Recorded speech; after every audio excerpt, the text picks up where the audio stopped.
Hello and welcome to, I think it's episode 110 of the Melbourne AWS user group. The volume looks like it's a little bit low on the dial just there, so let's turn it up a little bit. There we go. Okay, so it is the end of another year. I'm not sure how we got to that so quickly, but we did. Here we are. As you can see, I'm not facing my normal, at least mildly tempered or curated background. It's more, that's normally that corner that you can't really see at the moment. Things get a bit weird when your HDMI ingestion breaks and you don't have time to get a new one. So we're back to the built-in cameras. Good days. Alright, that's enough of my fun times. Let's get going. Where are my slides? This way. So this is, as I said, this is November. We have our same running order that we normally do. Up next, straight after me, will be Ian and Guy will be doing what's new in AWS, what has changed since the last one, and there's some big things coming up now because we're well into reInvent, as in all of the big announcements that weren't quite big enough for reInvent, so they dropped them in the weeks before reInvent. We've had several come through already, so this is going to be a good segment. Straight up after that, Dawn is back with another walkthrough on, or another further venture into Product Corp, and a multi-region starter guide, which will be great to go through. And then Matt will be taking us through an introductory look at Amazon Interactive Video Service. This is one I haven't had a chance to play with myself, despite many wishes to do so. So again, another great one to watch through tonight. And I did not prepare my notes. Where are my notes?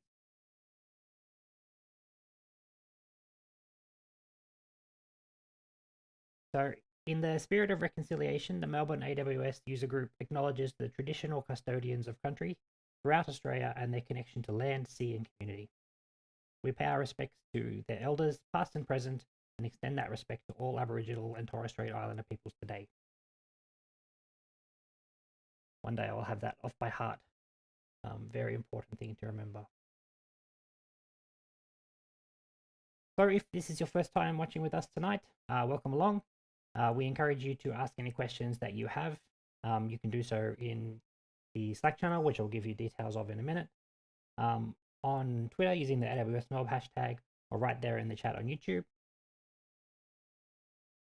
at the end of each presentation tonight, myself or my co-host Ian, who you will also meet in a minute, we'll jump on the live stream with the presenter and ask those questions on your behalf. We also encourage feedback via the same channels, Slack, Twitter, there on YouTube. Any and all comments are welcome, good or bad. We'd love to hear from you. We'd be remiss if we go any further without mentioning our sponsors. These events only happen because of our sponsors. All of the effort and good intentions and time in the world can't replicate the support that you get from companies like CMD. They've been with us now all through this year and I think last year as well. We're very grateful for their support, and we look forward to working with them into the new year as well. And our silver sponsors, not to leave them out, is Versen and Sevo. Again, thank you to all of our sponsors. Your support is what makes these events possible. So a little bit of a who are we? My name is Rob. I go by @Bok on Slack and most social media services if I can get the username. And my co-host, so again, who you'll meet in just a minute in the news segment, is Ian. We don't work for AWS. That has the great side effects of we can say whatever we like about AWS, and we encourage all opinions. We encourage all opinions about AWS in our community here. So whether it's good, bad, ugly, we welcome any and all sorts of discussions about AWS's platform. We all work with these tools and these services every day. So we're all there. Anything we can do to share knowledge, share the load, help each other out. That's what we're here for. So the best place to connect is on Slack. URL is there. There's an auto invite script that will add you to the channel or send you an invite to the channel. I think we're at the 800 user mark or something like that at the moment, which is really great. Can be active during the day. There's a great place to ask questions if you have any questions. And there's a bunch of channels around jobs, volunteering to help out.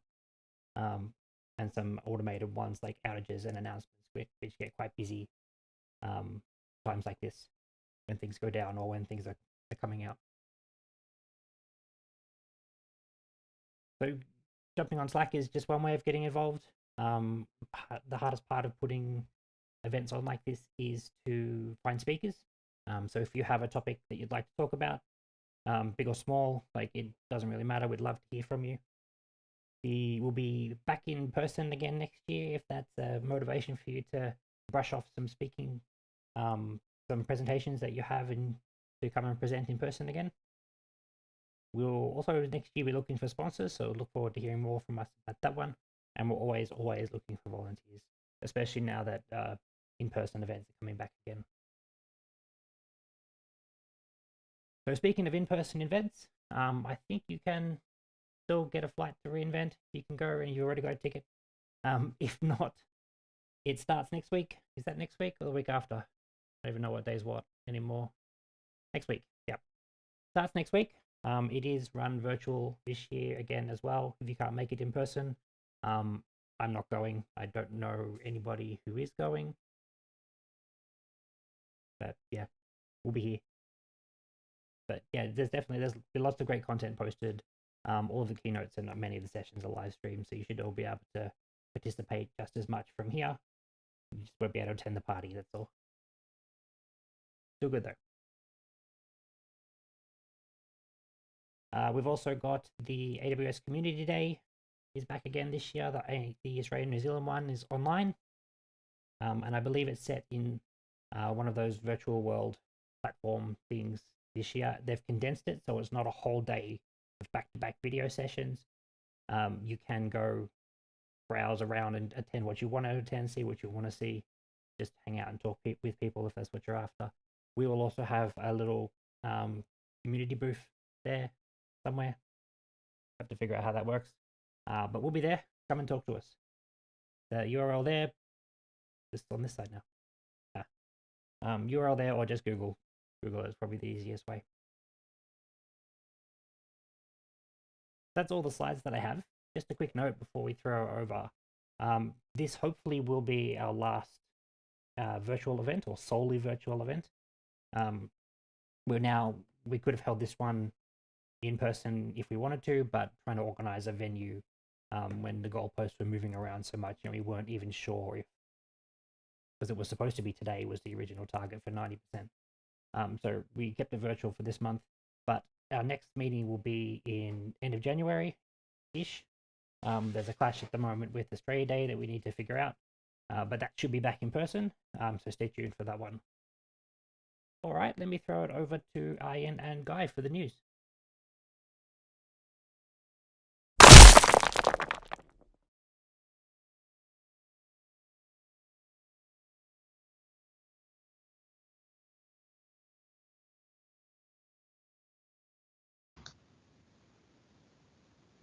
Cool. Hello, everyone. As Rob said, thank you for coming along again. And also, of course, I'm here with Guy. Hello. So I think we'll just get started because there's a lot of things to talk about. Yeah, just makes a nice change. Yes, it does. So finally in Sydney, we've got two big announcements, or one big announcement and one not so big. We've got the M6i instances now. These are the next-gen Intel instances that we've discussed previously.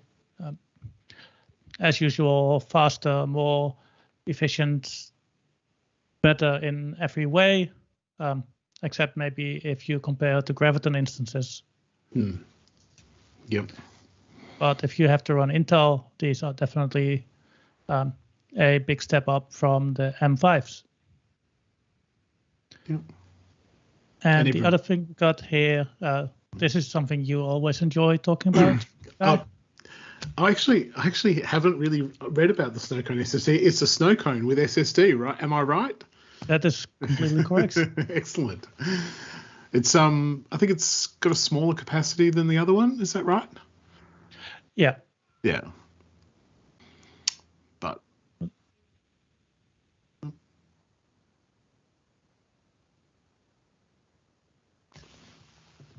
was that Rob?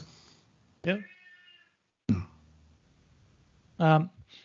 Anyway, moving on then from Sydney to just the general things.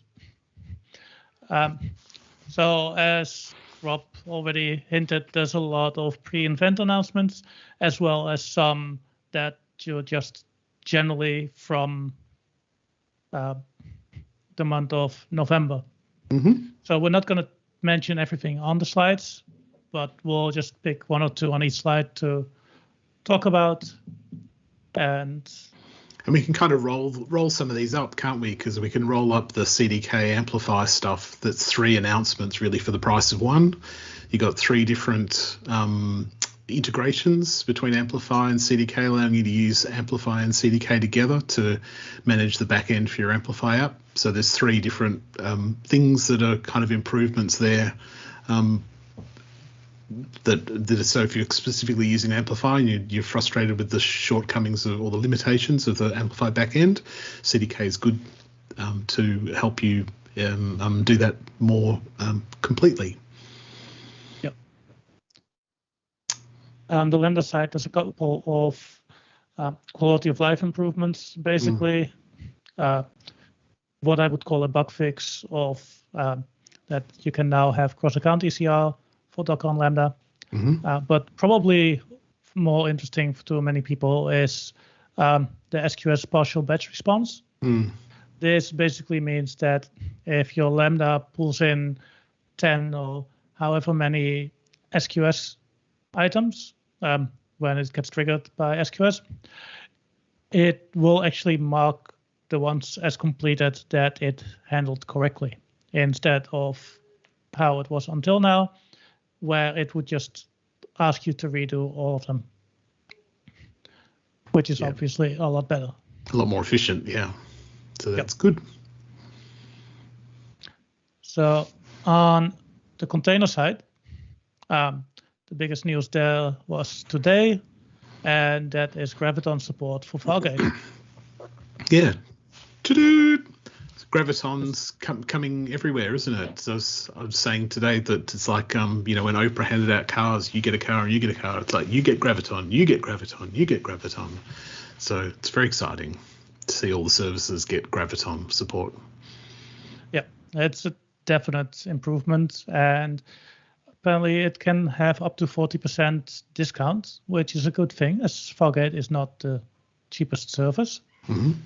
But this should definitely help with that. Cool.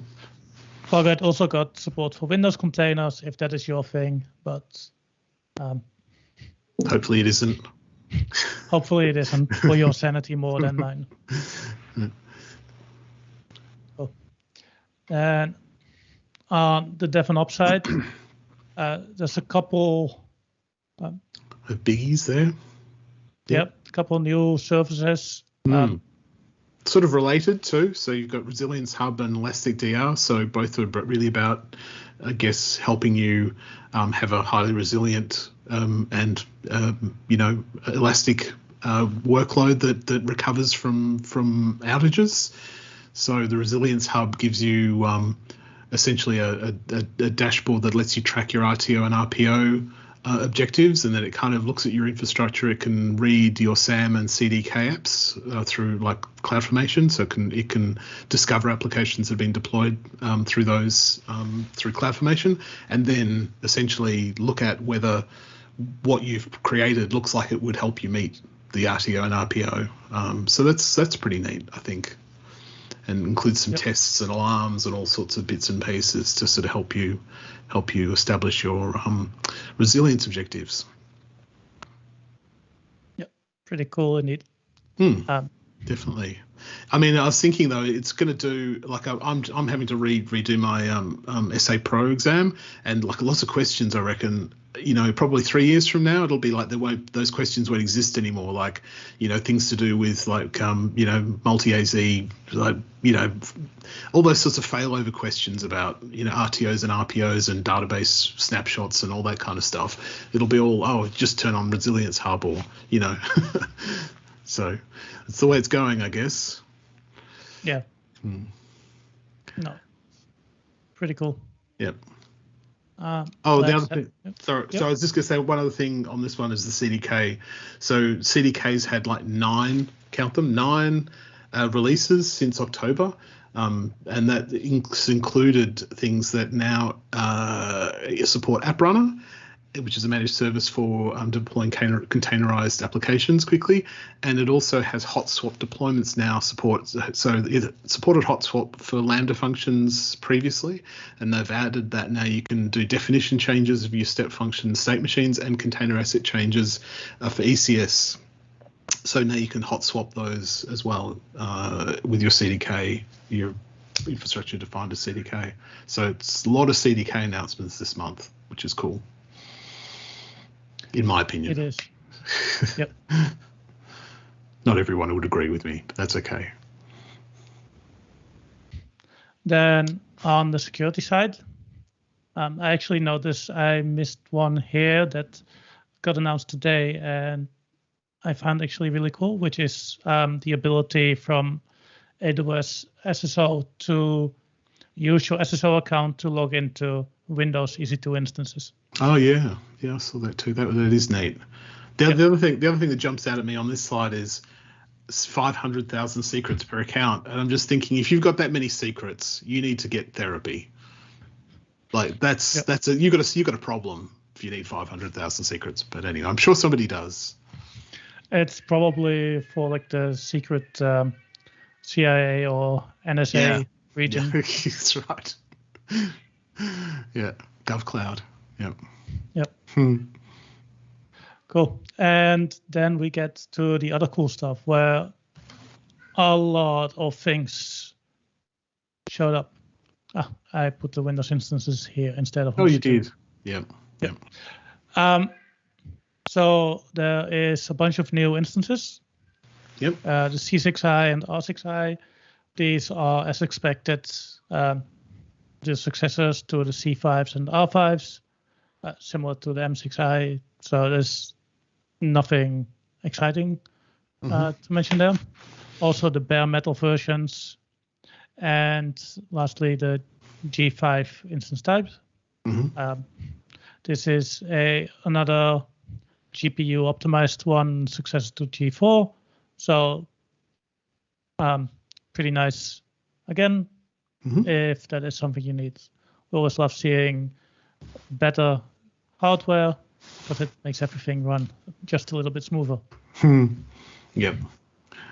And I see Amazon Linux has adopted the Windows strategy of naming it for next year, so 2022 rather than 2021. Yeah. Yep. Even though it's been released now. It's still in preview. Okay. So all right. Maybe they're just waiting until the 1st of January to officially release it. Yeah, they should just call it Amazon Linux 3. Anyway, doesn't matter. The other big announcements here, I guess, are the IPv6 related ones. So IPv6 only subnets and the ability to add instances that don't require an IPv4 address on the ENI. And ALB and NLB, not surprisingly, had to also follow suit and provide IPv6 support, so you can talk to your IPv6 addressed instances through an ALB or NLB IPv6 end-to-end. And apparently that update also has included some security updates to make IPv6 more secure as well through internet gateways. So expect some changes potentially, I guess, for further changes as this change kind of rolls through. Yeah, no, this is good to see.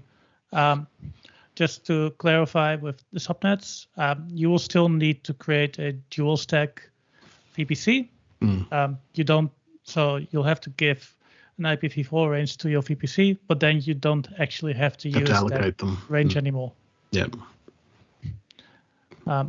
So obviously this is useful if you can run an IPv6 only environment. Yep. Cool. Yep. But there's more cool stuff. Yeah. But wait, there's more. There's a free set of steak knives. Yes. I know this top one is one that you've been waiting for, Guy, or at least. Oh, well, anything that can drive a stake through SQL Server in any way, get anybody off SQL Server, I'm always supportive of that. Yep. So this is the layer. Now, we had this conversation, didn't we? It's not really a translation layer. It sits alongside the Postgres. Yeah. But it's essentially I guess an emulator, would you call it? Maybe basically you can talk in T-SQL, which is the MS SQL language, to your Postgres Aurora database, and it will understand that. Yeah. So it's not. Yeah. So it's not a translate. It's not a layer between it, but it's a layer alongside it. It's a whole slice alongside it, effectively. Yeah, because at the same time you can still use it as a Postgres database as well. Yep. The other really nice announcement here is the new RDS multi-AZ setup, right? So previously when you had a multi-AZ you set up your other instance was a standby instance, and there's always exam questions on. Can you use the standby instance? No, you can't. But now you can. So now you can create up to 2 standby instances across 3 AZs, and then you can actually use those not only as failover targets, but you can actually use them as read instances. So you can serve read traffic from them as well, which again will mean all the exam questions have to be rewritten. But but that's a very nice new version of that product. It did have some caveats from what I saw. It's always a catch. It only supports a very limited amount of instances, or you need to use provisioned IOPS.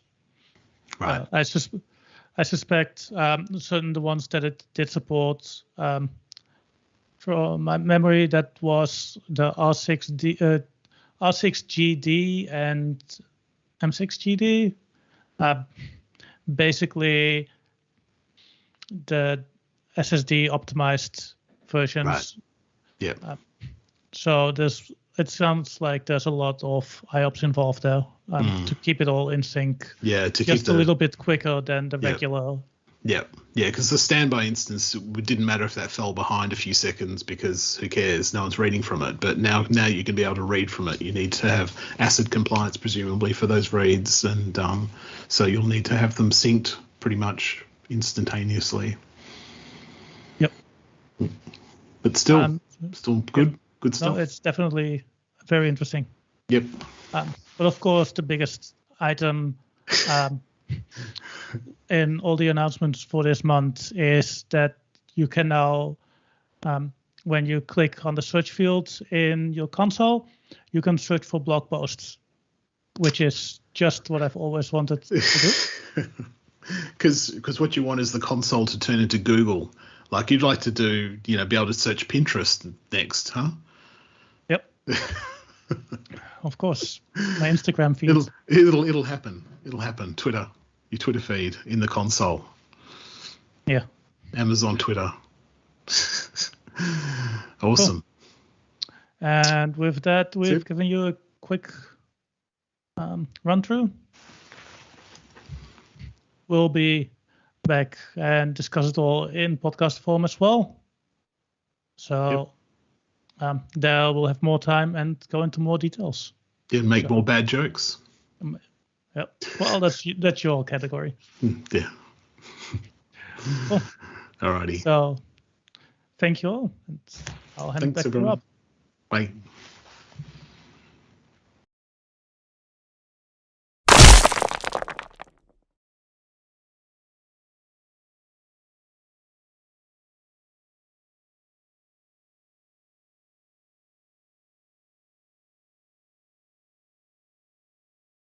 Thank you, Guy. Thank you, Ian. That was great. Very excited about the console search features. Definitely top of my list of things that I want to check out. Our first presenter tonight is Dawn.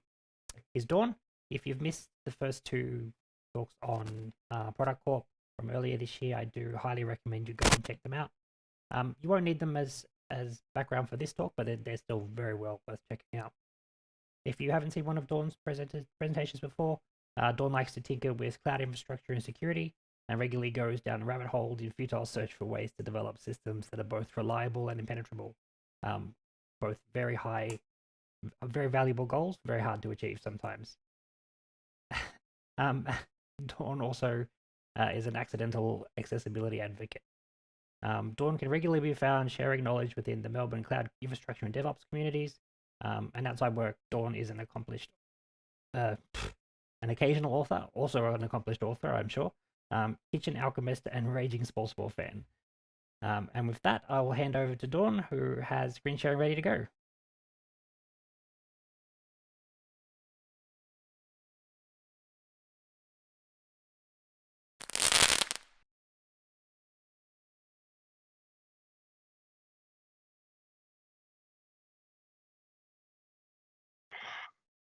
Hello once again. It is good to be here for what will hopefully be the final edition virtually of the Melbourne AWS user group for the foreseeable future.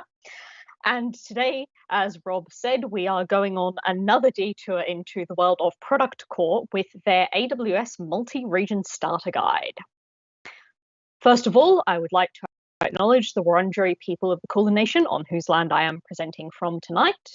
This is and always will be Aboriginal land. Their sovereignty was never ceded.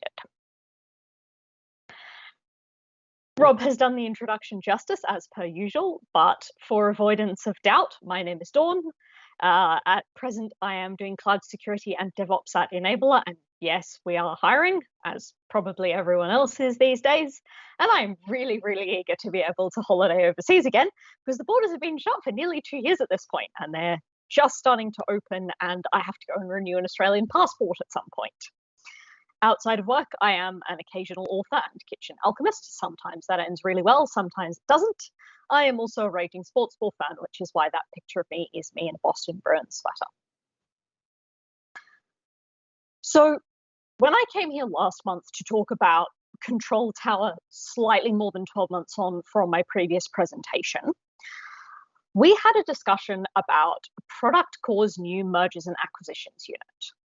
And their first target in terms of mergers and acquisitions was a payments processing company called Fly Money. Product Core, essentially, they're a startup. They have a head office in Sydney, but essentially the bread and butter of what they do is e-commerce software. They have two flagship products, one called Sell It, which is a managed online shopping platform, and one called Buy It, which is effectively software as a service for inventory management, sorts of things that retailers might need. They've been around for about 7 years and they run on AWS. But the reality of running e-commerce software is that you have to have a payments processor in there somewhere. And so Product Core, in their infinite wisdom, decided that they were going to cut out the middleman and they were going to go out and buy themselves Fly Money, this small payments processing company. And as you might remember from last month's talk, that hasn't gone well for them so far, because Fly Money is tiny. They're based in Melbourne, but they operate worldwide. So obviously they operate in Australia and New Zealand. That's where they came up. But the really interesting thing is that there are certain parts of the world where the vast majority of payment processing, and indeed the vast majority of technical interactions in general, are done solely via mobile phone. Regions that have effectively bypassed the desktop. So we're looking here at places like East and Southeast Africa, and that is everywhere from Kenya to Namibia. That's a huge swathe of the continent, is a really big market for Fly Money. Likewise, a lot of South America, very heavy on mobile phone usage, and some areas of Eastern Europe. And this is where Fly Money have really found their market. Now, from last month, we know that Fly Money's AWS setup is a bit of a disaster. It consists of 3 AWS accounts. There are no real clear boundaries about what goes where. And these 3 AWS accounts are running workloads in 7 different regions. So obviously they've got the AP Southeast too. They run in Sydney, so that's where they've got all of their SSO. That's where they've got all of their initial infrastructure. However, because a lot of the Eastern European countries that they serve are in the EU, they are actually running in 2 different EU regions. They're running in ERA and they're running in Paris, thinking they're effectively being a degree of regional replication and they can route different customers through different places. They also run instances in Hong Kong. Now, the reason for that is if you're doing anything related to payments processing, Hong Kong is actually a really large financial market. For a similar reason, they do also run workloads in Northern Virginia because it's the most stable of the US regions. It's also closest to DC. And so that is covering off for them effectively a lot of the Asian market banking-wise, also covering off a lot of the US market banking-wise. And in terms of regions that were released recently, as Fly Money have sort of noticed that a lot of their customers are around East, Southeast Africa and South America, they have actually made use of a couple of AWS regions that have not been around for all that long. And those are the AWS region in Sao Paulo, SA East 1, and AF South 1 in Cape Town. Idea there obviously being, want your workloads to be really close to your customers, reduce latency, and also potentially gets you out of hot water in terms of data protection issues. Unfortunately for our poor long-suffering friend Ben Nguyen, Fly Money's regional setup is as much of a disaster as their AWS account setup was. Now, Ben is Product Core's head of engineering, and they're very passionate about improving infrastructure in general, which is probably a good thing because the task that they're taking on at this point is starting to look quite titanic. They have over 10 years of experience, but also fortunately for everyone at Product Core, they've mainly worked for startups. So it's not like it's the first time that they've ever seen something like this done really poorly and in a very slapdash way. The first question that one kind of has to ask oneself when looking at the matter of running things in multiple AWS regions is, what does region actually mean? And the really interesting sort of aspect to this is that region, the meaning of the word region is not the same across all of the different cloud providers. And actually, if you were in pretty well everyone other than AWS, but certainly Azure and to a degree as well GCP, region does not mean a separation of concerns. In the other cloud providers, it's really easy to go in and aggregate resources across regions to actually understand how all of your workloads are running, and then to drill deep down and actually break things down into individual regions so that you can compare things. It's also very easy to make sure that you've got consistency across regions if that's something that you want to do. However, in AWS, the regions are designed to be totally isolated from one another. If you're in Azure, and I believe if you're in GCP as well, although I've not played around with it as much, there is no drop-down like the one that you get in the AWS console that indicates that you have to actually choose a region. The CLI is configured very differently. You'll, in certain situations, be deploying things to particular regions, but it is possible to go in and actually aggregate everything across regions. The AWS doesn't have that same capability built in. The assumption in AWS is that regions are, as much as possible, entirely isolated from one another. It's not just accounts that have a separation of concerns, regions do too. Now, Ben has touched Azure in the past, has dabbled in GCP, and what they end up coming up with investigating the tangled mess that is Flight Money services is a wish list of things that they want and things that they want to be able to do.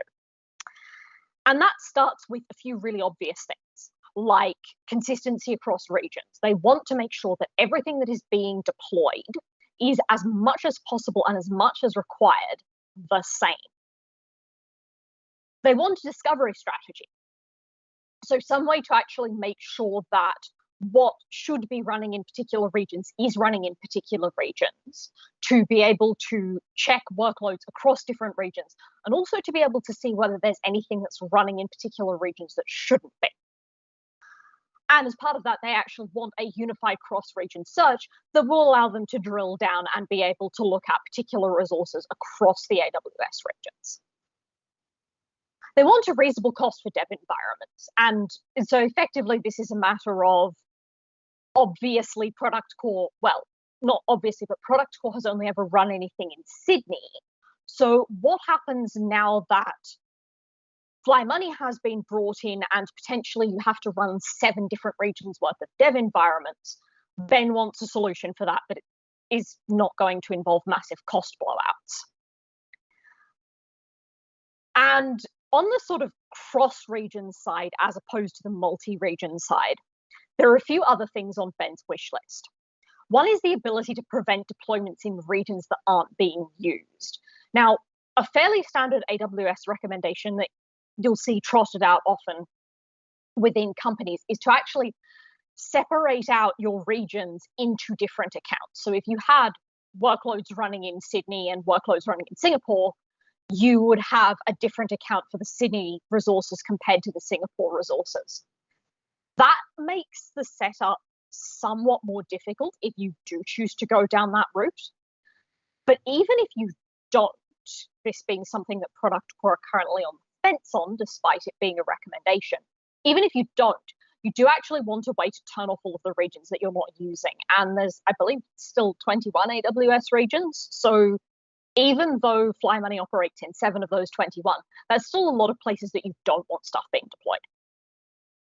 Ben wants some way to keep track of security issues, because going through into every region and actually checking what's going on manually, security-wise, is going to be a real pain. And additionally, from that, some sort of way to hook up the alerting systems and the pages so that they're actually getting information cross-region without you having to change things in 7 different places. So I kind of hinted at this before, but this effectively breaks down into 2 different concepts. And the first one that we're going to look at is multi-region architecture. This is how you actually set up your systems to be able to run them reliably, scalably, and consistently across multiple different AWS regions. And the first important concept to understand here is workload consistency. This does not mean that your workload in every single region is going to be exactly the same. You may have some regions where you have way more users than others, and you may need to scale accordingly. However, it does mean that there are a series of questions that you want to be asking yourself about how consistent your workload should be and how you want this to look. And that starts with the obvious question of how close to identical are your regional setups? And that's not just about size. That can also be about the fact that if you're operating in, say, the EU, there might be additional software or additional changes that you need to deploy into your systems to actually reflect the regulatory and compliance framework in different areas. You might also have certain aspects of your system that you only want to deploy for particular users in particular regions. If you have, say, a tiered pricing model and most of your high tier customers are in one particular area. And so the question around that then becomes, can you build a baseline that is as close to identical as possible everywhere? And then go in and actually bolt on anything that's region specific. And this doesn't just apply to AWS. Any cloud provider where you're doing cross-region this or multi-region deployments, this applies to. And from there, do you want to deploy every region at once? There could be really good reasons why you do want to do this, in the sense that it has you doing everything in one go. But there could also be really good reasons why you don't. If you want to test something at a particular scale, you may only want to deploy it to your smallest region with the fewest customers, so that then you've got 1 or 2 clients that get really annoyed with you if it falls over, as compared to 1 or 200 or 1 or 2,000. You may also have a situation where you only want to deploy particular changes to particular regions, as with the regulatory and compliance frameworks. And then there's a question around how you actually move data. Because in some cases, you'll have a setup where each of your regional workloads is entirely isolated. But that's not always going to be the case. And so there's a question around, do you need communication across regions? And if so, how are you going to achieve that? With some services, it's really intuitive. With others, that can be very complex. So there are a few different ways that we can look at the workload consistency piece. And that really starts with, as much as possible, having a modular structure. So you're looking to be able to script things. You're looking to be able to repeat things. You're looking to be able to define infrastructure as code. So using something like CloudFormation or Terraform to actually produce code that you can take and deploy everywhere. You can do it with Terraform modules. You can do it with CloudFormation stacks and stack sets. There's a lot of ability built into the AWS platform and built into a lot of these providers around reusability and repeatability of what you're deploying. And another aspect of this that's really important is, of course, the CI/CD piece. Without pipelines, you end up having to write manual runbooks for deployment, and that may be fine when you're only deploying to one region. But when you have to deploy the same thing 7 times to get it into production, you're greatly increasing the risk of one small error by the user throwing everything off, crashing environments, causing requirements around rollbacks. Whereas the CI/CD pipelines, you can basically just push it all through automatically. And that's also going to give you a greater level of assurance that everything is the same in each place. And if you do decide to split all your regions up into separate accounts, it's worth noting the existence of an AWS tool called Resource Access Manager, which actually allows you to take some of those resources and push them out across all of your accounts. Not going to solve all of the region-based problems. We'll talk about some of those next. Because in short, you can afford bad architecture sometimes when you're running on a region-based scale. But if you do end up having to deploy multi-region, that bad architecture is going to cost you exponentially more than it would if you were doing everything only in the one place. And so there are a lot of patterns here that do become really important. We talked about modularity. You want to be able to have everything defined in one place. So CloudFormation stack sets, Terraform modules, as much as possible, you want all of that to be reusable. you run into issues often where you have, say, we need to make small changes to a particular piece of infrastructure as code, and you end up actually changing that in 7 or 8 different places, rather than just having one module that you're pulling from and separate variables, or one module that you're pulling from and writing region-specific configuration on top. So that's a really big issue, but there are a few others. When you're running in multiple different regions, zero downtime deployment becomes exceptionally important. There's a massive human cost that is often not quantified around contacting people to let them know when new releases are going out, scheduling those new releases, and particularly if you're running in distributed areas that are distributed across the globe, and don't get me started on the time zone question here. It can be really intensive to have people actually go out and schedule all of those deployments out of hours if they require downtime. And that can get you into a situation where that effectively becomes the manager's job, or it requires a lot of coordination across different teams, and that comes at the expense of system reliability and feature development. So investing that initial time in zero downtime deployment, which Fly Money doesn't actually have at this point, is going to be a really important piece. If you do need to transfer data across regions, it pays to think about how you're going to do that as well. And that can be very simple, building on AWS tools if you're doing things like VPC peering. But there are other situations where it may be a little bit more complex and it may require you to actually write some code. Another thing that's very important when you're running in different regions is security baselines.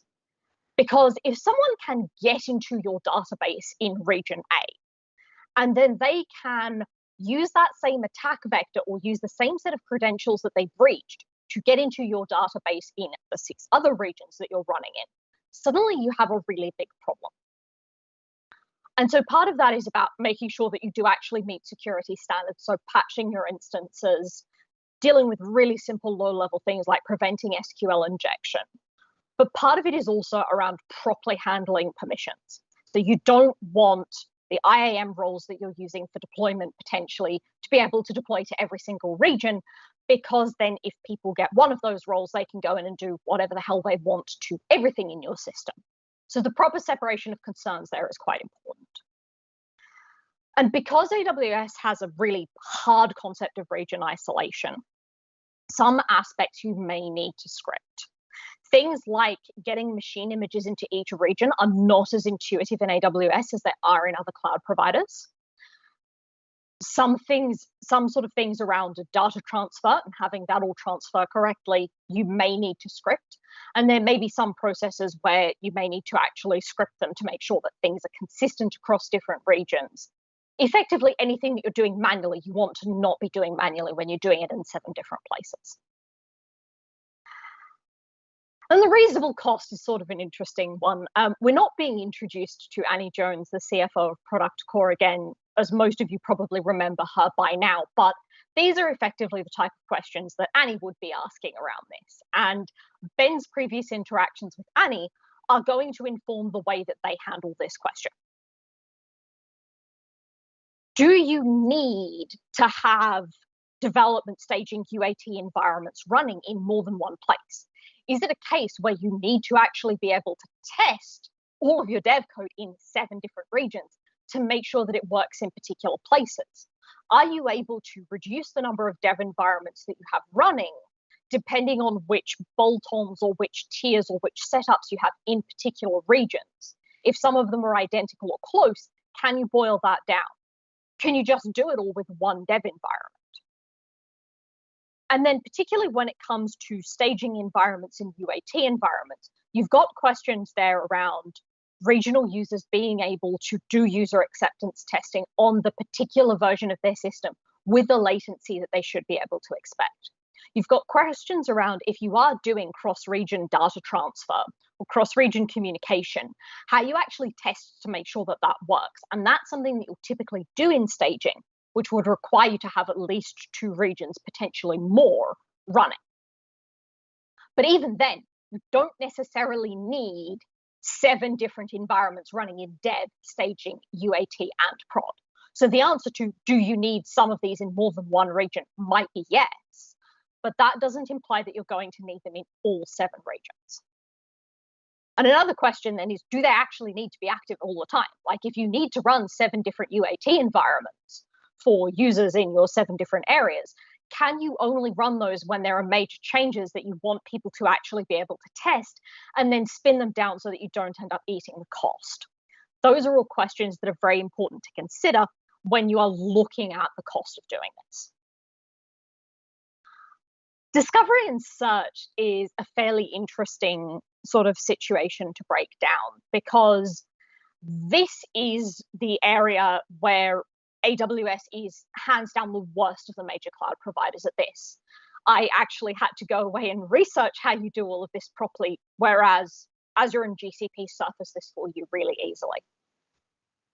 The most important weapon in your arsenal around getting stuff discoverable when you're running in multi-region is going to be to have a proper tagging strategy. And that may mean that you're actually tagging all of your resources with the region that they're in. You may find when you're running things in different regions, you need to actually be really proactive around tagging things based on which environment they're part of as well, because that will potentially save you issues around knowing what you've got running so that you can shut it down. And there are a couple of different ways that you can enforce this. AWS config is not a bad service around discoverability. And you can actually set up config rules to warn you if resources aren't tagged in the way that you want them to be. Part of this is on the user side. You've got to actually come up with a tagging policy and publicize it, but you can go and get a view of what's owned by whom. You can also do this in automation.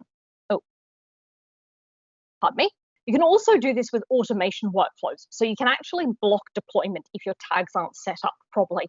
That's something that you can configure in probably the vast majority of pipelining software.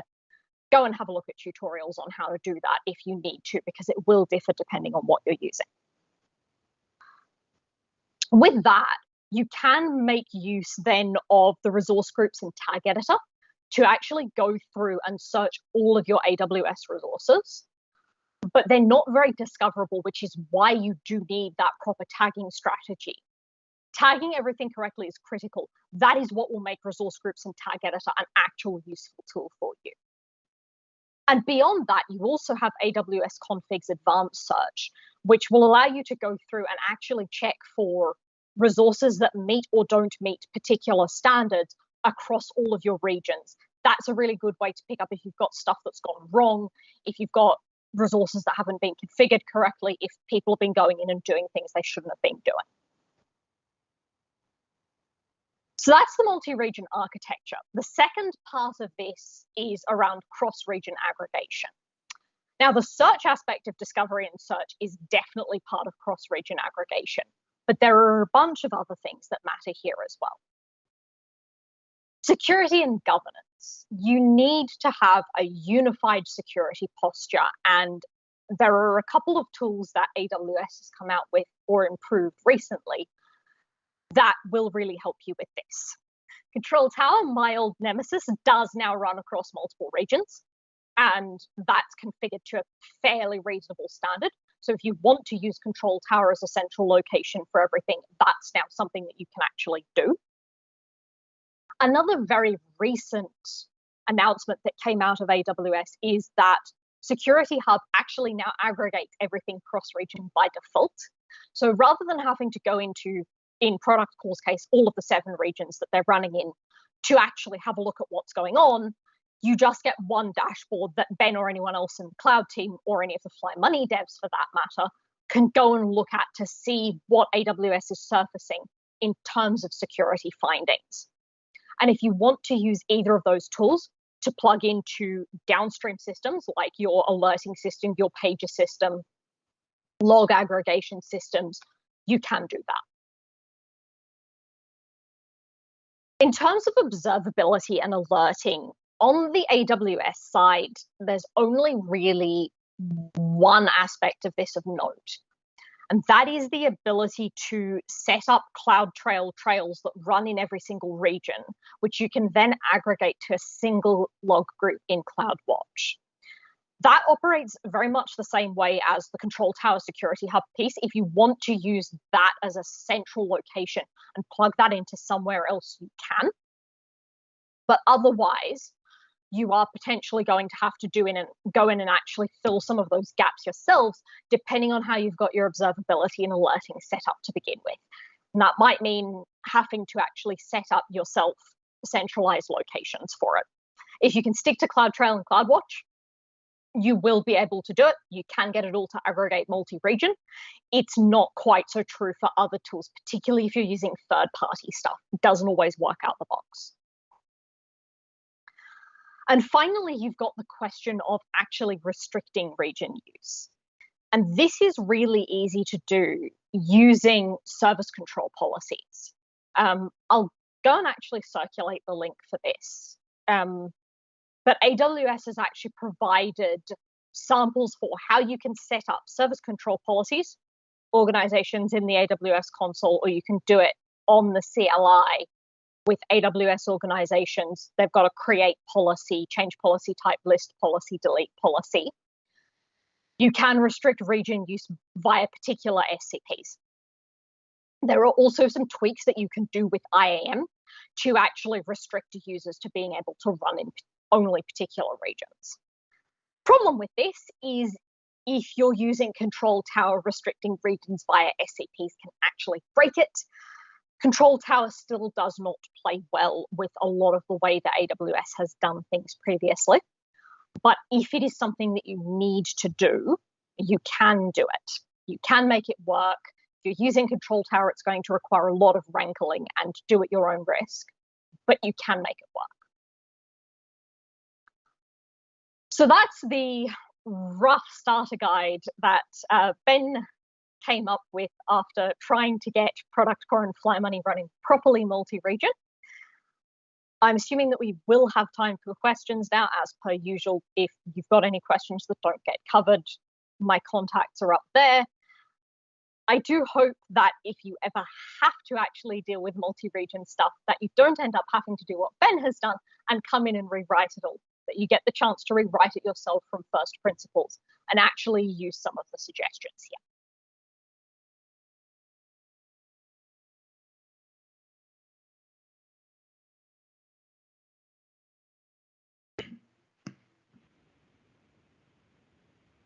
Cool.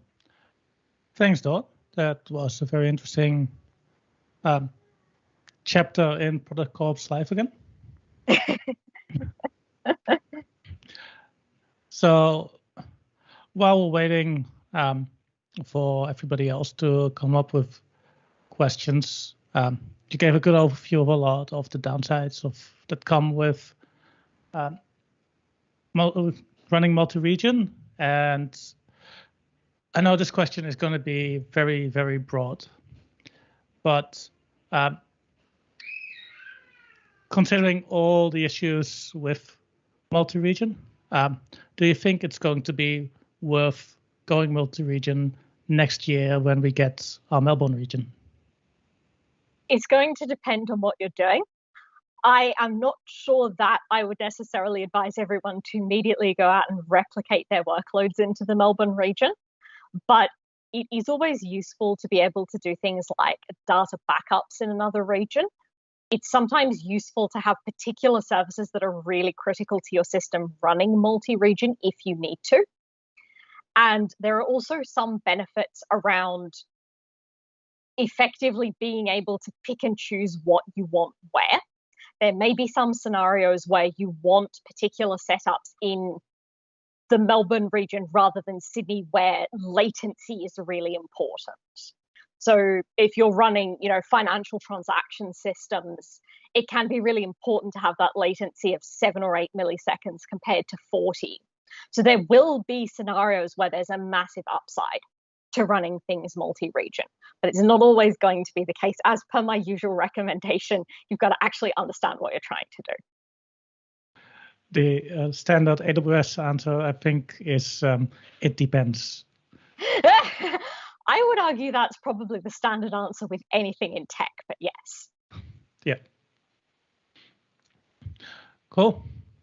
I'm still not seeing any other questions coming in. So I do see positive comments. So all I can assume then is that your talk was awesome as always. And everybody knows exactly everything they need to know about multi-region. Cool. Well, I'll jump into the YouTube chat anyway. So if people do think of questions while the second talk is going, I'll be more than happy to answer them there, or Slack, or the usual channels. Yep. Cool. Okay. Thank you again, Don. And thank you. Move on.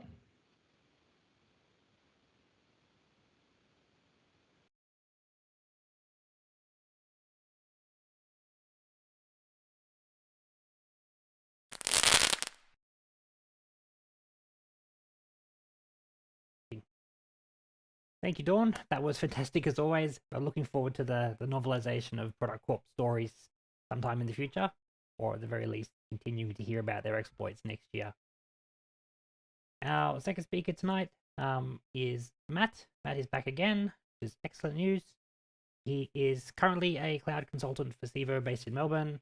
He has spent the last 7 years helping organizations solve their business problems using AWS. He holds too many AWS certifications to name. I'm sure he can remember most of what he's had to go through to get them. And in his spare time, he writes workshops to teach people how to use new and interesting services. Speaking of new and interesting services, tonight's talk is about the Amazon Interactive Video Service. So Matt looks like he's good to go. We'll hand over to him now.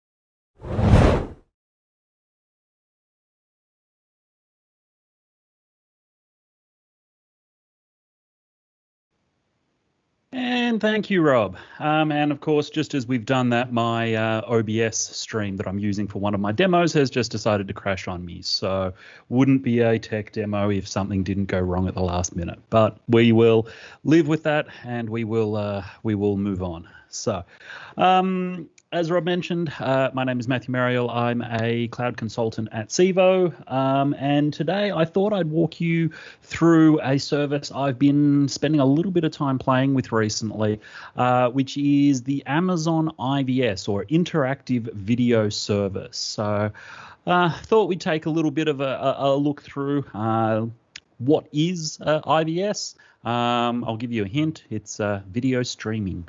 We will have a little bit of a look at the cost. I don't know if anybody's played with Elemental or anything along those lines, but yeah, video streaming can be quite expensive. So we'll have a look and see how this sort of stacks up against a number of the other Elemental products.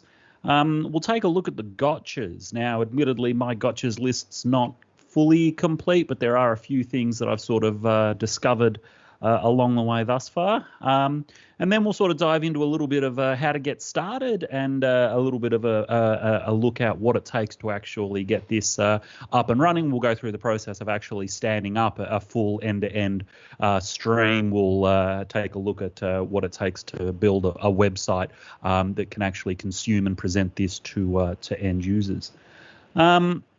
So with that all in hand, what is IVS? And I've got the official AWS product description up on the screen, but ultimately it's a managed live streaming solution.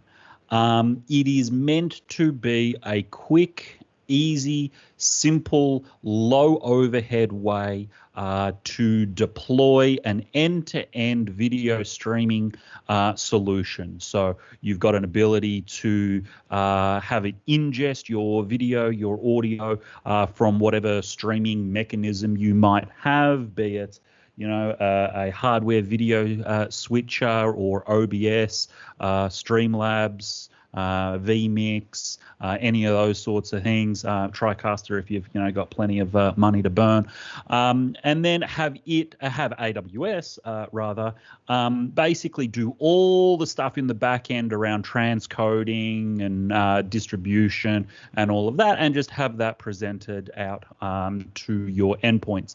Your endpoints can be websites, mobile apps, anything that can consume a live video stream.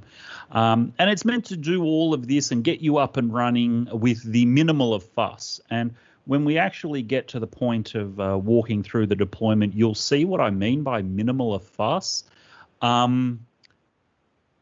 Yeah, this thing's actually easier to get up and running than deploying an S3 bucket. So yeah, we'll take a look. It's got all of the standard stuff that you'd expect from an AWS managed service out of the box now. API'd out the wazoo, SDKs for all the major platforms.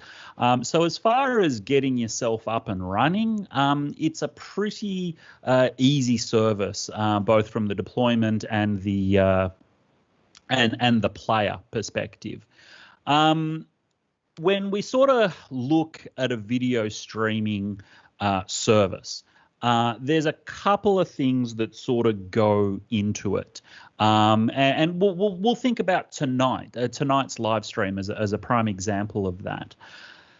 We're doing a lot of work in the back end between capturing the video and the audio for all of the different presenters, mixing all of that, and then presenting a single unified stream out to YouTube.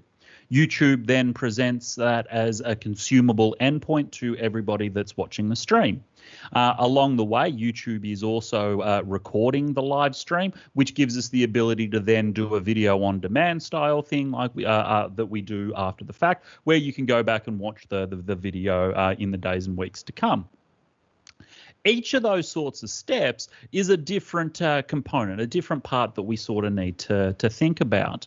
And IVS does a really good job at just abstracting a lot of that away. One of the big problems with the Elemental suite of products, and it's been that way since AWS first acquired the Elemental brand back in that's a number of years ago now, is it's geared at the top end of the market. Right, Elemental were original, and they still technically are physical hardware appliances geared at the broadcast space.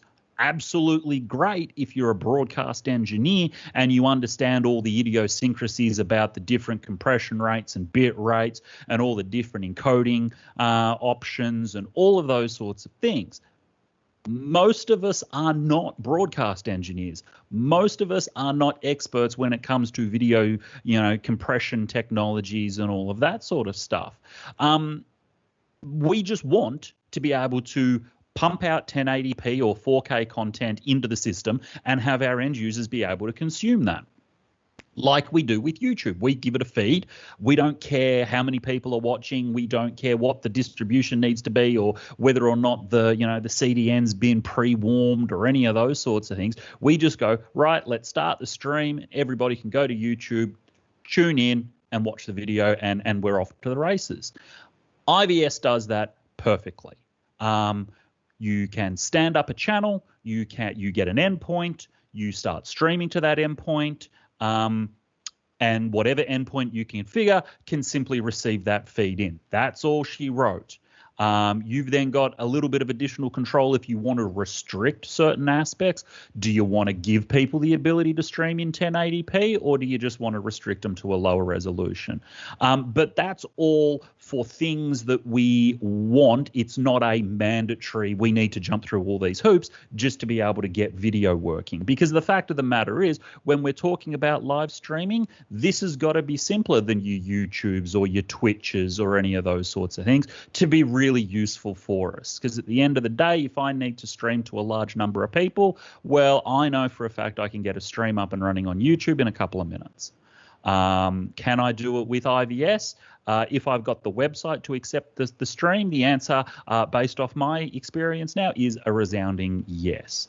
I've got some other points on the slide here around things like timed metadata. And as much as I would have really loved to have built an end-to-end demo with timed metadata, I just ran out of time, unfortunately. Life just got in the way. But I do have the Amazon demo that we'll take a look at. And we'll unpack sort of what that is. But timed metadata API integration is the ability for us to be able to inject real-time actions in line with the video content being deployed. The prime use case for this is live game show. So if I'm playing a game show, if I'm the presenter streaming the game show live, I can then use the timed metadata API to present questions in the browser, in that browser session, in line with the video, so that everybody gets the same pop-up with the same question at the same time, at the same point in the video, and we get that nice, consistent end user experience. Opens up a lot of possibilities around interactivity, end user feedback, and all of those sorts of things. So we'll take a look at that a little later. And as I mentioned before, this is all frustration free. It's multi-platform. There's player SDKs for all the major platforms. So it's really a nice sort of rounded out end-to-end service. But like anything in the AWS land, there's always a catch. And the catch with IVS is the monies. The pricing is really simple. The pricing is really simple when it comes to IVS. There's two components that make up the charge. There is the input cost and there is the output cost. So we have to pay for the video stream that we send into the system, and we then need to pay for the video coming out of the system. The video coming into the system is pretty simple. For an SD or standard definition feed, which for the record is a 480p stream, so not what one would refer to as particularly high definition in the modern day, is 20 cents an hour. Now, that's not bad. For 20 cents an hour, we can ingest a channel. Now, if we've got multiple channels going, and we'll dive into that a little later, and as to why we might have multiple streams going, that would just be 20 cents times the number of streams per hour equals the cost. For a high definition stream, it does get a lot more expensive. We're talking $2 an hour. And this is irrespective of what region it's deployed in, asterisk. We'll get to that in a minute because, yeah. So high definition, $2 an hour. Heads up on this one. By high definition, we're talking 1080p. There is no 4K option for IVS at the moment. I don't know if that's going to change or not, but our options at the moment are 480p, 720p, and 1080p. Once we look at the input cost, that's relatively simple. Typically, you've got one person stream times the ingest rate. We then have the output costs. There is a little bit of tiering when it comes to the output cost, but the tiering kicks in at 10,000 viewer hours. So yeah, you're probably consuming this a fair whack before you get to that point.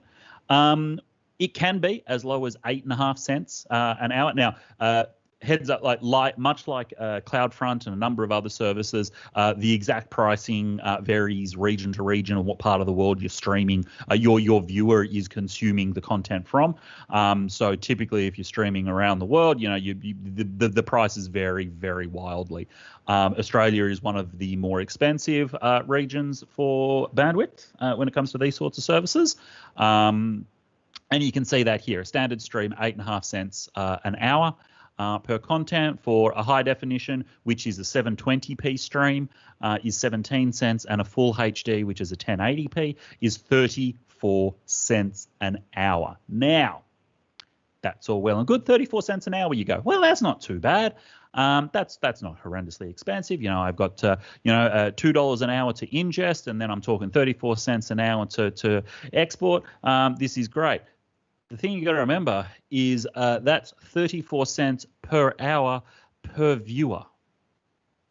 So this can get real expensive real quick. So if we sort of take that as an example, and we sort of think about a 2-hour live stream. Now, like tonight is almost 2 hours.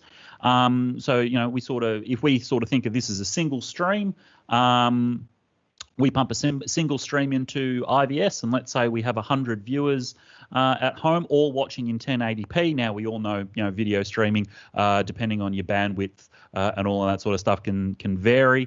So you probably wouldn't have everybody streaming at 1080p the whole time. But for argument's sake and for simple mathematics, because it is 7:45 at night, we will just say that everyone's streaming at 1080p the whole time. The total costs add up sort of as they appear on the screen. 2 hours at an input cost, if we're doing a 1080p stream, is 2 hours at $2. That's $4 for the total input cost. And we have sort of 100 people at 34 cents, because we're all talking 1080p. I assume we're all in Australia, is $34. So for that 2 hour stream to 100 people, that's $38. Now, $38, you say that's not a whole heap of money, but we scale this out. Let's say we're doing this a couple of times a week, and we might be doing it to 1,000 people instead of 100. You can see how these numbers can sort of stack up pretty quickly. Now, the logical question at about this point in time is, well, how does this compare to the other Elemental products? Because you could technically build sort of an IVS equivalent service by tying together things like Elemental Media Live with Elemental Media Package, and then you might want to put a few other, over-the-top services on top. I don't know if you want Media Tailor to do live ad inserts and sponsor spots and all of these sorts of things. You could build a service out, and compared to IVS, it can come in a lot cheaper depending on your viewer count. The big problem with IVS is that 34 cents for a 1080p stream, because you can get that a lot cheaper delivering it other ways through CloudFront and the like. The other thing that you don't really get from IVS off the bat is video on demand. So, we've got the live stream, but we don't then have that after the fact. Now, there is a mechanism, and I'll get to that during the demo, around how we can sort of fill in the technical requirement for that, but there would still be some additional work that we'd need to go into that. So you could build a comparable service in Elemental if you knew what you were doing and you tuned all of those weird parameters the right way. But if you're talking, tens or maybe hundreds of users, and you're talking, maybe once or a couple of times a month, IVS is a really good service to sort of start looking at what it would take, or if you're interested in sort of building your own content delivery platform or content delivery solution, and that's why I've been looking at this. So moving on to the gotchas. I've sort of alluded to a couple of these already. The first one being it can get quite expensive. Look, if you're streaming to 1,000 people, you're probably getting remunerated for it some way, so you could probably balance that out. But again, it's one of these things that we sort of need to be aware of. It's not currently available in the Sydney region, or most regions for that matter.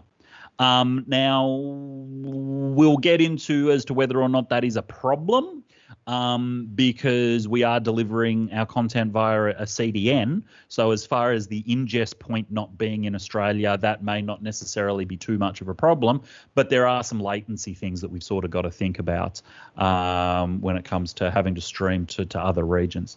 And the third sort of gotcha is it's limited integration to other services. The great thing about the Elemental suite of products is it's very, very flexible as to integrating with other services and getting alerts and notifications and logs and metrics, and being able to output to S3 and all of these sorts of things. We can output a recording of an IVS stream to S3, but when we get to the demo, you'll see that's about where the options start and end. So from that perspective, it's kind of limited as to what you could do. You do have a lot of options because you're controlling the player endpoint as to integrating back that way, but that becomes a very client-side style approach, and that may or may not work for your particular use cases. But as far as server-side options, it's kind of limited, and that's sort of a direct trade-off from the how easy it is to get started. We can get started and get a stream up and running very, very quickly. The trade-off is it's not particularly customizable. On the flip side of that, why would you use it? It is super easy to get started, like super easy, and we'll get to that on the next bit. It's set and forget, right? With the slight exception of the fact that one of my OBS streams has died this evening, but I think that's more the fact that I was recording rather than streaming. From an AWS perspective, it's really, really, really drop dead simple to get up and running, to use. And unlike a number of the other Elemental products, if you provision a stream and don't stream to it, it doesn't cost you any money. Unlike some other Elemental services, says the guy who got an $8,000 Elemental bill. Yeah, if you don't stream, you still get billed for it. And if you accidentally select the 4K option, it gets real expensive real quick. It's deployable in minutes. That kind of alludes to the super easy getting started thing. It's the set and forget. But it again, it comes back to that. You provision a stream, you provision a channel, you point your streamer to it, you hit the go live button when you want to go live, you hit the stop button when you want to stop, and that's all you've got to think about. There is no, do I need to stop the transcoder? Do I need to log in and tear down the infrastructure? Any of those sorts of things? No, don't worry about it. It will literally just bill you for the time that it's actually receiving and transcoding a stream. The fourth one is not so much an IVS thing, but more of a why would you go down this route in general as opposed to just streaming live to YouTube? And that comes down to the player experience and the end user experience.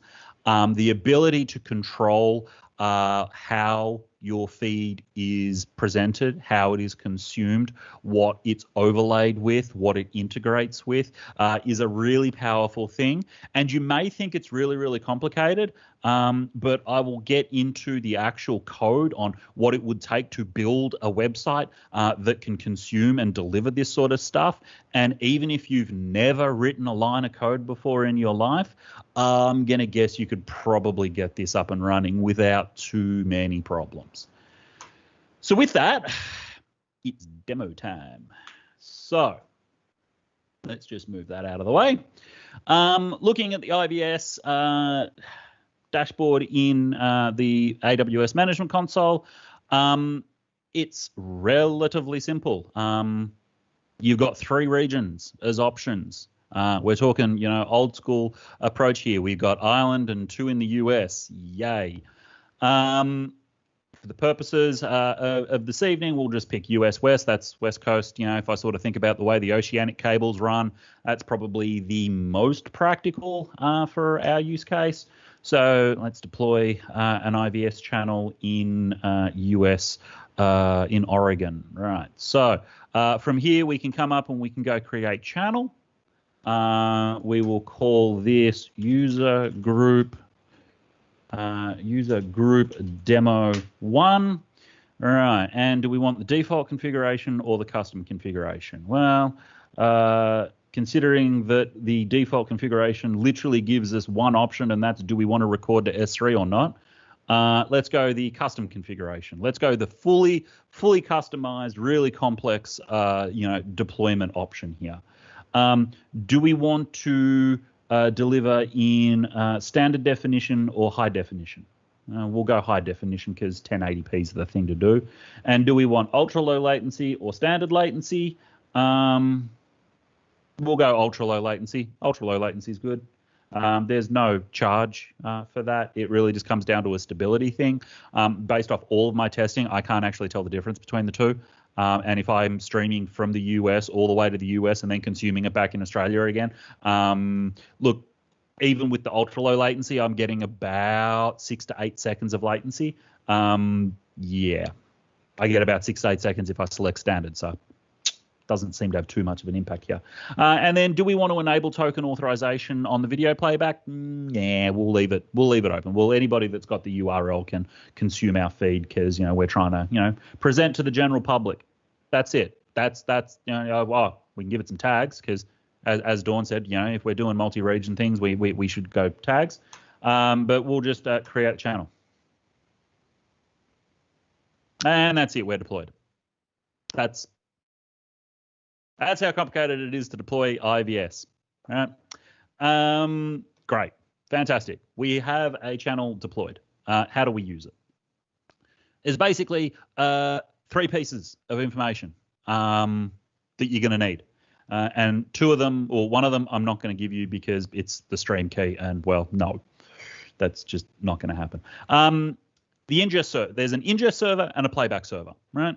The ingest server is an RTM-PS endpoint. So for anybody who's done streaming before, this is the where you point your transcoder, your OBS software, any of those sorts of things.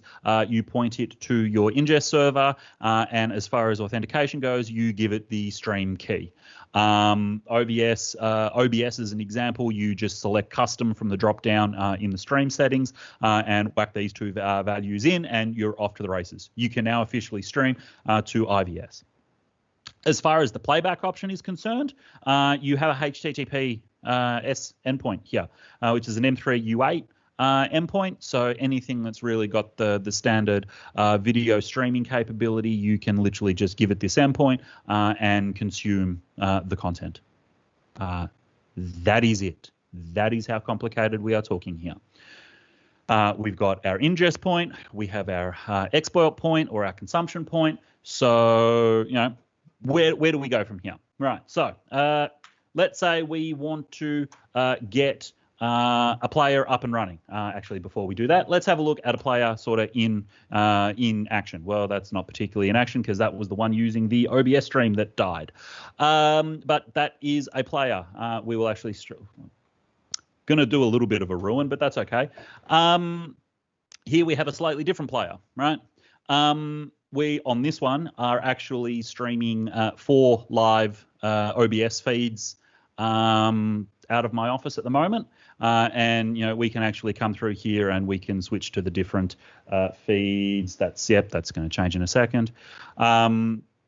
And we can sort of jump through the different OBS. You can actually see the screen here, the different bits that I'm sort of streaming out, and you can sort of see that image just change, and you can see how long it takes to appear in the other stream. It's sort of taking a little while there. But if we sort of cut across to that first page that I showed, which was just a standard player, what does it take? Literally, we ingest, we give ourselves a script tag, and we include the IVS player JavaScript. And then there's a few settings that we need to give it. We need to tell what the endpoint is and those sorts of things, which I've just got pulling in from my script.js. That's it. All right. You just give it the playback URL, which is that M3 U8 HTTPS endpoint. And we present the player to the browser. That's all she wrote.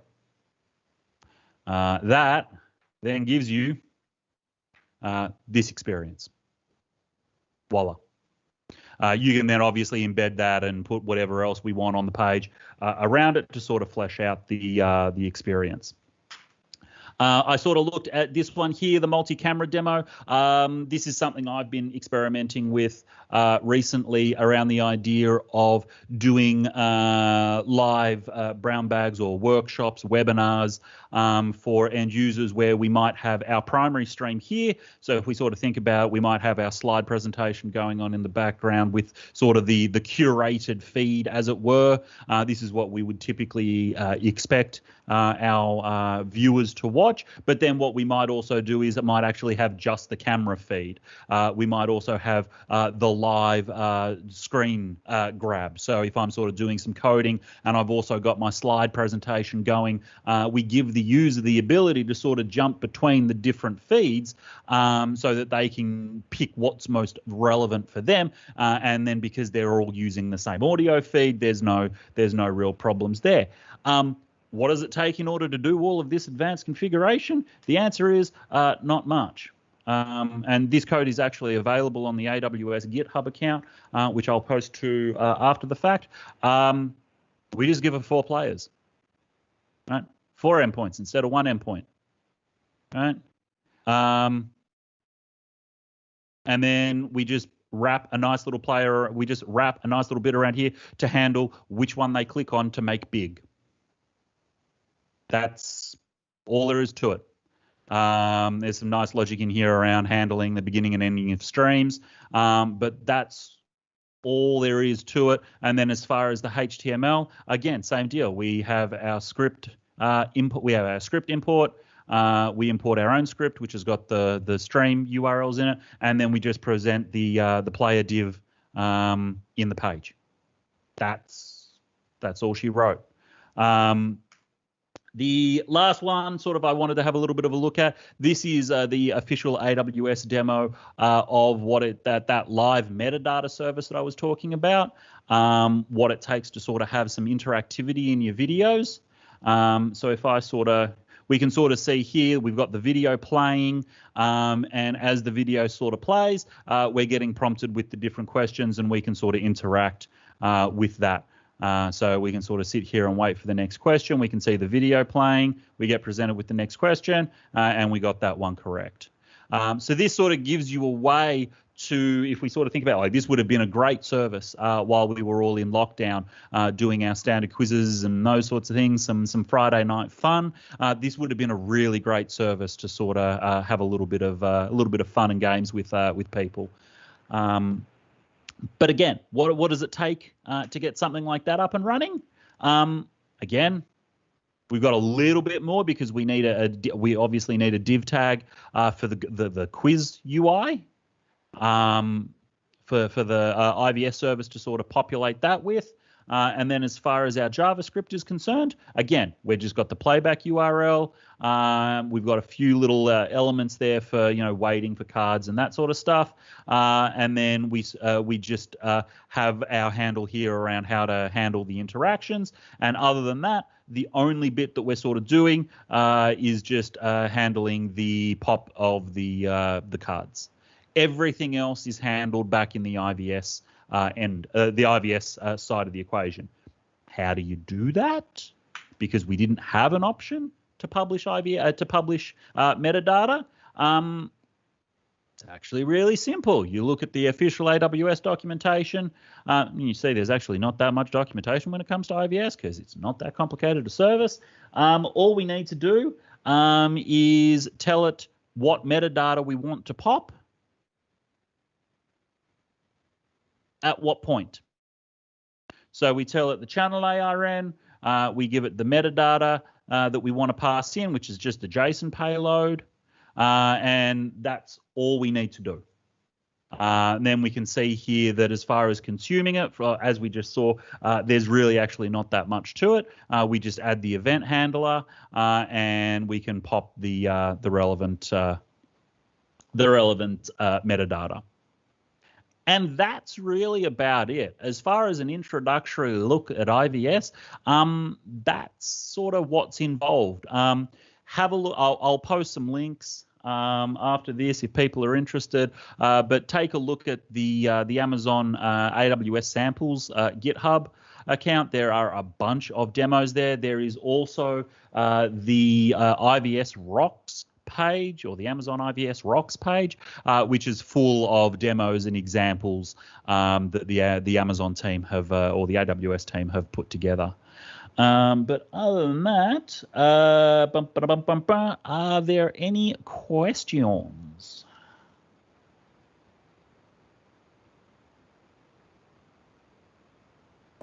Hi, Matt. Oh, you've got your fun times going on. Oh, That's my all right. fun. I can ask questions of your first slide. That'll work. We do have a few questions coming in, which is good. Keep posting them if you have any that you want to ask. Before we get into the audience questions, though, I had one. That $8,000 bill you ran up, did you actually end up paying that, or did you call Amazon and beg for mercy? I rang AWS and begged for mercy. Yeah. In the interest of full disclosure and all of that, we came to an amicable agreement. I think I had to pay 10% or something, but they were pretty cool about it. It also came with a don't do it again. Yeah, I've had something similar, not with Elemental though, and not quite that high, but yeah, it's fun. Okay, so actual questions. Dawn asks, so for the 4 endpoints you're streaming there to use, is that 4 times the cost then? Yes, absolutely. So that's the real catch, and that's why I was sort of that should have fixed my camera, I think. It did. Yeah, that's the rub there. That's why I was saying the input cost is per presenter. So literally, I've got just on the laptop here, OBS running 4 times. That's 4 ingest feeds to 4 different IVS channels. So that is 4 times the ingest charge there. So I'd be paying $8 an hour to have that running. So those 4 different streams actually connected anyway, or they're just 4 separate? They're just 4. It's literally just 4 instances of OBS running at the same time, pumping out to 4 different stream endpoints with 4 different stream keys. Right. So they're completely JavaScript. is literally just the JavaScript sitting on the web page. Cool. Now, what you could do, and this is something that I've been playing with just as sort of a 30-second tangent, some streaming software like vMix, if you've got, and people should absolutely take a look at vMix if you've got a Windows box floating around. They're actually a video streaming company based in Queensland. But vMix, for example, if you've got the right version of the software, will actually support up to 4 simultaneous streams. So you can actually pick different components from within the one video switcher to output at the same time. So with something like that, you could sort of couple both ends of the pipeline, but you're sort of doing one vMix instance out to 4 separate streams and then joining them back in again at the other end. It doesn't save you any money, but it may save you some CPU. It'll save you some CPU, and it will save you which OBS instance is doing that bit. Because, running 4 instances of OBS on the Mac, literally you got 4 OBS icons down the bottom, and you sort of sit there and go, was it this one? No. Was it that one? No. Oh, damn. Well, running these user group live streams, I have 1 instance, and that's confusing enough, let alone having 4 different ones to play through. Look, OBS is great software, don't get me wrong, but it can get a little convoluted at times. All right, some more questions. Jonathan asked, what's the service control policy to disable IVS in all regions? He's a little worried about his credit card. That is a really good question, because finding out just how easy it was to get this stuff spun up and running was a little concerning, shall we say. I'm not a big fan, like by default, of really going, we'll only whitelist services. I'm always a big supporter of having developers be able to pick what components of AWS they sort of want. But yeah, things like this sort of make me go, At that's least not a you know good if you idea. get a big bill from IVS, they're hopefully producing great content. Well, that's the thing, right? Could be It just does puppy make, videos or something, but yeah, it hopefully means that they had a lot of useful viewers. But who knows? I'm sure somebody's found a way to mine Bitcoin with video streams as well. So Oh, probably they found how to do it on everything else. All right, the last question that I have here for now. Jonathan asked again, does AWS have any guides on combining IVS with other AWS services like Transcribe and Translate? No, there's a no with an if, but kind of a yes and a but. IVS directly, no. As I sort of alluded to in the presentation, the integrations into IVS are pretty limited. But what you do have is, because you've got the ability to record these things out to an S3 bucket, the world's your oyster at that point, because it's just a video feed sitting on an S3 bucket. So you can event trigger off the S3 bucket, and then from there, you can trigger whatever you want. It is something that's on my to-do list, because I'm kind of intrigued about being able to do or even post-event transcriptions of services and all of that, to then be able to put into my blog posts and that sort of stuff. So if people are interested, I'm happy to sort of have a play with that one over Christmas and come back in the new year and sort of give a IVS 3 months in sort of thing. Yeah, that one would be a really good one. All right, that's all the questions that we have tonight. Thank you very much for that, Matt. As always, it was entertaining, very entertaining. Yeah, and it's also a lot more approachable than I remember. So yeah, I think we're going to stick with YouTube for the user group, because it's it's free, it's simple, there's nothing to worry about, and there's no website to have to build. Yeah, I'm always like, even if you recorded to an S3 bucket, you're then still paying outbound data, outbound charges, and all of those sorts of things. YouTube, so yeah. yay! Cool. Thanks very much, Matt.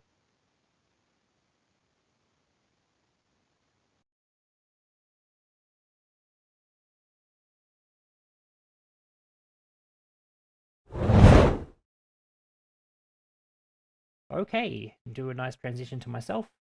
That brings us to the end of another year's worth of Melbourne AWS user groups. Unfortunately, we did not get to see each other in person on a normal presentation night this year. But all things being good, we should be back in person next year. We've already started talking to our venue about what the plan is. So let me bring up my slides and we can wrap this up. Where do I go now? This way? Hopefully I don't have to remember that. Our next event, I've just put in temporarily the last Wednesday. It should not be the 22nd. Where did I get that from? I was looking at the wrong one. The last Wednesday, which would normally be our date, is the 26th, which is Australia Day. So tentatively proposing to bring it forward a week, which would actually be the 19th of January. I remembered to change the year, forgot to change the date. I think that was last said the 22nd of October or something. Can't remember. Anyway, we will post when we've actually figured out when and where this is, because obviously this will be subject to us being able to have a venue for the 19th of January, which is a nice problem to have again. So keep an eye on that one. A big thank you again throughout 2022, 2021. Oh man, I haven't changed years yet.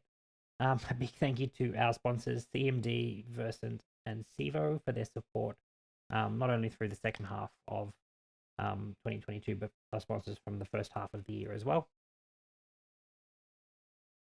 And that's it. We'll have as our usual tradition, we'll have a little Zoom post meetup Zoom thing. We'll post a link in Slack. If you need to join Slack, it's at melb.awsug.org.au. Otherwise, we'll see you next time. We'll keep an eye and we'll let you know when that will be. Thanks, everyone.